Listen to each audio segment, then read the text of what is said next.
ये देखिए देसी कट्टा जसपुर के तालाब सफाई में मिला है एक शिक्षक बंधु को, जिसे हम कलेक्टर साहब को सुपुर्द करने जा रहे हैं। ये देखिए पूरा प्रॉपर काम कर रहा है अभी भी। ये यहाँ गोली डलती है, ये हो गया टाइगर। ये सफाई पे बहुत सारी ऐसी चीज मिल सकते हैं जो आपराधिक जगत से संबंध रखते हों, या बहुत अनमोल टाइप की भी धातु के मिलने की संभावना है। ये देखिए अभी तक ये काम कर भी रहा है।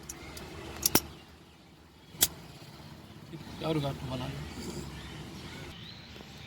ये देखिए ये देसी कट्टा है, जसपुर के मुख्य तालाब की सफाई के दौरान ये पाया गया और ये अभी तक बिल्कुल सही है। इसको जब झाड़ पोंछ दिया गया है, धो दिया गया अच्छे तरह से, तेल लगा दिया गया, ये देखिए अभी तक ये वर्किंग कर रहा है और ये देखिए पूरा काम कर रहा है। हालांकि बंदूकों की अधिक जानकारी हमें नहीं होने के कारण कुछ इसके बारे में ज़्यादा बता नहीं सकते, लेकिन हम इतना अनुमान जरूर लगा सकते हैं कि इस तालाब के सफाई के दौरान बहुत से ऐसी चीज़ें मिल सकती हैं, जैसे ये बंदूक का मिलना, इसके साथ कई मूर्तियों के मिलने की संभावना है और ऐसी चीज़